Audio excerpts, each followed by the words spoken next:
My name is Addison. I'm a registered dietitian and the founder of Sustained.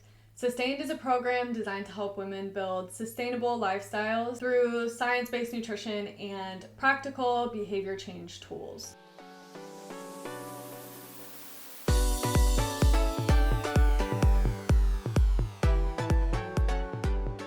Today we're talking about something that plays a huge role in our daily health routines. It is the habit loop. The habit loop is crucial for anyone that is trying to improve their current lifestyle. Understanding this one simple concept can completely change the way that you approach your goals, whether you are trying to eat more mindfully or move more or just feel more in control of your daily routines. The concept of the habit loop is made up of four main parts. There's a cue, a craving, a routine, and a reward. This is our brain's way of making behaviors automatic. You can use this framework to create good habits, but you can also use it to break bad ones. Let's take a second to break it down so that we can really understand how to implement this into our lives. The first part of the habit loop is the cue. This is the trigger. It tells your brain to start the habit. If we were to come up with an example, let's say that our cue is walking into the kitchen and seeing a cookie on the counter or a cookie in like a cookie jar or something like that. Now this cue triggers our craving, which is the next part of this cycle. The craving is the motivation behind the behavior. It's not necessarily the cookie itself, it's the desire for a feeling like pleasure or relief. In our habit loop example,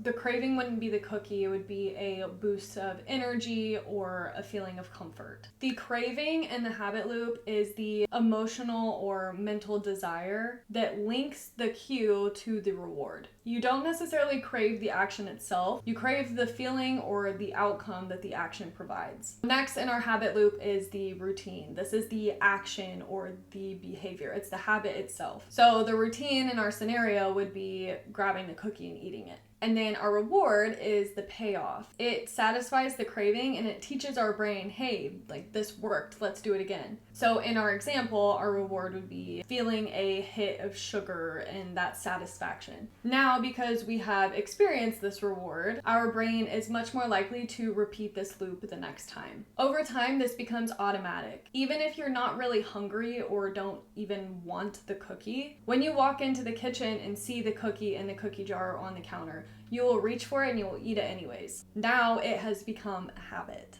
So the good news is by learning to identify the different parts of the habit loop, you can begin to break habits that don't serve you, build habits that support your health goals, and take back control of your current routines without having to rely on willpower alone. Let's do an example just to make this a little bit more clear. I'll do an example of a healthy habit loop. Let's say that maybe you're wanting to start working out in the mornings after you wake up. Your cue could be your alarm in the morning and seeing your workout clothes laid out on the dresser or something like that. Your craving could be feeling energized or feeling productive. So your routine now is going for a 20-minute walk or working out. Your reward is a boosted mood, a clear mind, and the feeling of accomplishment. When the reward feels good, your brain is thinking, okay, yeah, like I like that. Let's do that again tomorrow. And now you're building this healthy habit loop. The key to creating positive habits or changing unwanted ones is to identify the cue, understand the craving, change the routine, and keep the reward or replace it with a healthier one. Because habits operate in the subconscious, once you have formed a positive habit loop, it requires much less willpower to maintain. This is the key to sustainability, which is vital for our long-term health improvement. Habits are how our brains conserve energy. Instead of relying on constant motivation, habits allow behaviors to become automatic. Using the habit loop means we don't have to make 1,000 health decisions every single day. Our routines are now doing it for us. Just to summarize this video, because I know there's kind of a lot of information, the habit loop is a very simple but powerful tool for understanding why we do what we do and how to create lasting change. Whether you are looking to eat more mindfully, move more consistently, or sleep better, building habits with intention can turn your goals into a sustainable lifestyle. That is all I have for you today, but if you are interested in learning more about habits or nutrition or just overall health and wellness, then definitely like and subscribe, and I will see you next time.